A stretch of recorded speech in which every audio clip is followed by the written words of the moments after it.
friend, Steve Dangle here, and welcome to the best day of the week. It's Thursday, and that means it's time for Steve's Dang It's, presented by Advil. I had a headache yesterday. Advil, gone. That's a hat pick, not a dang it. But, and you'll see later in this video, at least one of these dang it's will, I can imagine that Advil was required, yeah. I won't spoil it, but you'll know it when you see it. For our first dang it, something that we forgot. And it's one of our specialties. I don't know how we forgot this one. Bit overdue, but Connor Hellebuyck, if you're a goaltender, tend the goal! Pastrnak drops to Krejci. Gustafsson can't clear past McAvoy. The give and go with Pastrnak does not connect. Good idea by Pastrnak. Oh, crazy bounce, and Pastrnak is the beneficiary. Big players doing that this morning. Well, certainly going to pay off for the Boston Bruins. I mean, Hellebuyck's been unbelievable given the opportunities Boston has had. When they've had their opportunities, they've been outstanding. Hellebuyck wants to get out and stop that wraparound. He's going to take a bounce off a stance and come right back to the front of the net. All right, now producer Nick asked, is this a if you're a goaltender tend the goal situation or just a bad bounce? Yes, Nick! It can definitely be both. Listen, when you're a goalie and you leave the net, you are leaving it in the hockey gods' hands. And the hockey gods are like your more traditional ancient gods, like Zeus. They are sloppy and messy and vindictive, and they love a joke. Never leave it in the hockey gods' hands. That's a dang it. For our next dang it, there's a term in hockey that is way too overused because when you think about it too much, it becomes very upsetting. Floater. Oh, he sent a floater on net. To any non-hockey fan, you're like, he sent a what? But this is a floater. On the doorstep, missed the one-time swipe. Back to the point and swung to Oshie. Oshie drops one. Strome with a setup. Gets a return. Strome walks it in. His shot deflects on net. Score! A fortunate bounce for Washington. An offensive zone shift. They bring the forward high. Oshie had come up earlier. Now it's Strome up at the point. Where are the defensemen? They're down by the net. Confusion from Columbus, and it's a fortunate bounce, but it's just tremendous ozone play from the Capitals. I'm not sure Faravari might not get this goal. Let's take another look. Does this hit Faravari and cause that float? No, I think it just hit the stick of Nyquist. I think it hits the stick, and is it hit the shoulder? It's a floater. You see it?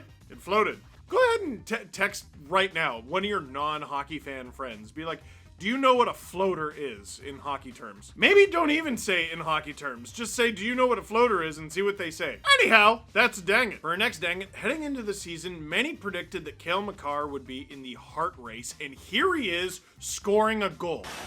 Here's Reinhart to Bennett. Down low to Tkachuk. Tkachuk in front. Whack, once, twice, three times, and the Panthers have taken the lead. 5-4. In the corner with Sam Bennett. You mentioned Butch. Fresh legs on the ice. Bennett keeps this play alive. 1, 2, 3. It's the fourth one from Tkachuk, and this hits Evan Rodriguez's left skate.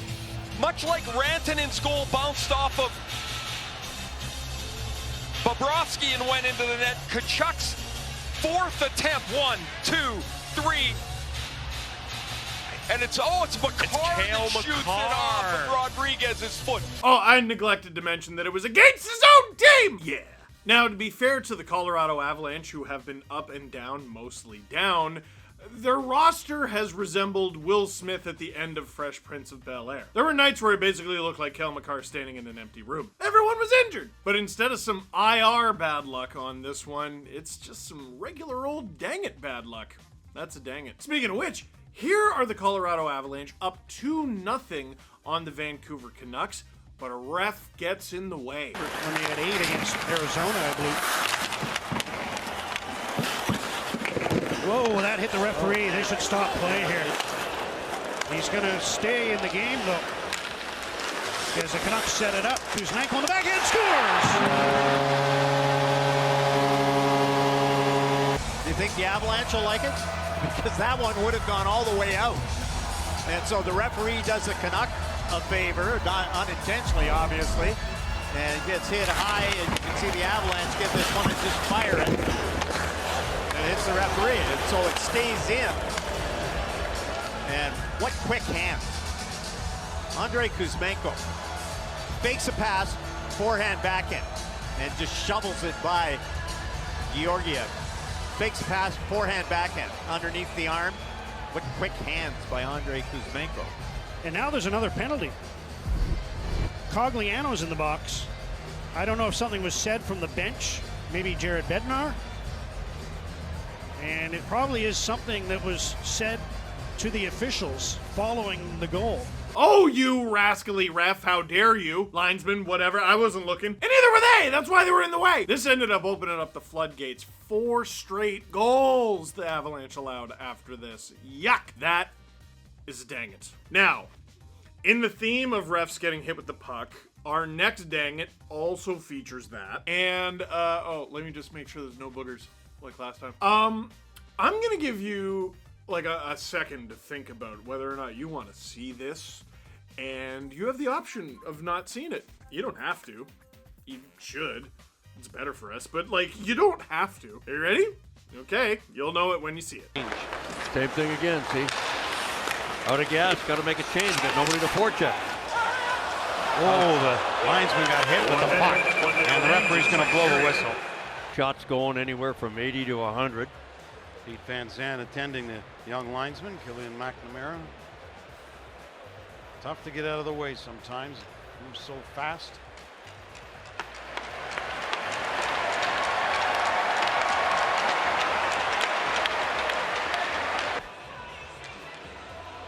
Oh, he got it in a bad place. He got it in a bad place. He sure did. Felt that up here, didn't we, Mick? Well, he's probably, when they asked him how you doing, he said, I'm okay. Like a soprano. Oh, that's not fun. Good Lord. At least he got a smile on his face. Attaboy, kid.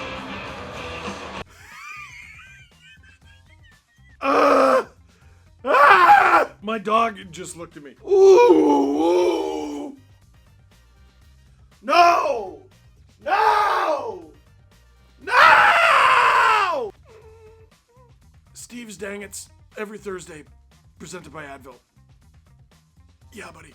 For our next dang it, this one hurts. Not physically, but it hurts your feelings. The Edmonton Oilers were battling it in this one against the LA Kings. There was a too many men on the ice call that went against the Oilers that maybe shouldn't have been. And then there's this truly spectacular glove save from Jack Campbell, who has struggled all season long, except his glove was in the net. Kopitar, Drew Gowdy, cross ice, one-timer, Kempe, what a save, Jack Campbell, spearing it with the glove to deny what seemed to be a certain goal.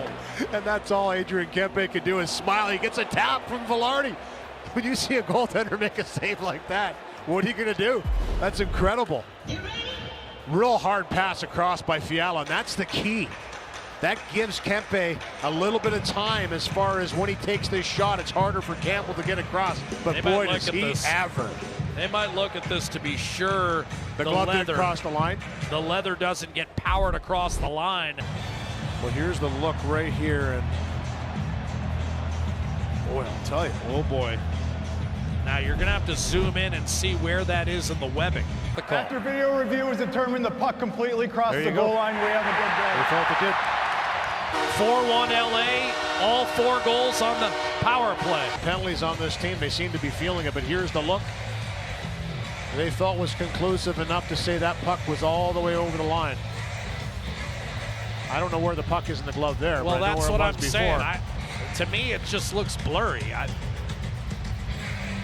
I mean, might be a time for a trip to Specsavers. I don't care if that crossed the line. That goal should be disallowed. Your Honor, my client may have allowed a goal, but have you considered it looked dope? Like, that should be factored into the rules. Yeah, what if it looked cool? Make it so that the inside of a glove is its own dimension and the puck cannot cross the line when it's in the glove. Do that. That's way more fun. Definitely do that. Unless you cheer for the Kings, you know.